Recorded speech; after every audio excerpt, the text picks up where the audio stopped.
नमस्कार मंडळी, साबुदाणा सांडगे बनवायचे म्हटले का ते शिजवायचे किती आणि कसे याचे टेन्शन येते. तर काही टेन्शन नका घेऊ, मी सांगते. आपण खिचडीला कसा साबुदाणा भिजवतो तसाच मी 7 ते 8 तास साबुदाणा भिजवून घेतला. साबुदाणा चांगला भिजायला हवा. नंतर ज्या वाटीने साबुदाणे घेतले त्याच वाटीने 5 वाट्या मी पाणी घेतले. मोठ्या अशा पातेल्यामध्ये हे पाणी उकळवायचे. पाणी उकळले की त्यामध्ये भिजवलेले साबुदाणे टाकायचे. असे हे झाकण लावून पुन्हा 7 ते 8 तास झाकून ठेवून द्यायचे.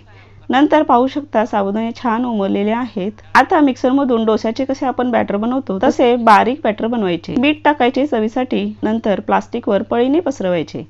1 दिवस मी फॅन खाली, नंतर 2 दिवस उन्हामध्ये हे पापड वाळवलेले आहेत. 1 वाटी साबुदाण्याचे ताट भरून पापड झालेले आहेत. पांढरे शुभ्र आणि ट्रान्सपरंट सुद्धा झालेले आहेत. तळल्यानंतर पापड बघू शकता किती छान फुलतो. दाताला चिकटत नाही किंवा साबुदाणे खाताना कटकटीत लागत नाहीत. रेसिपीसाठी एक लाईक आणि चॅनलला सबस्क्राईब करून जावा.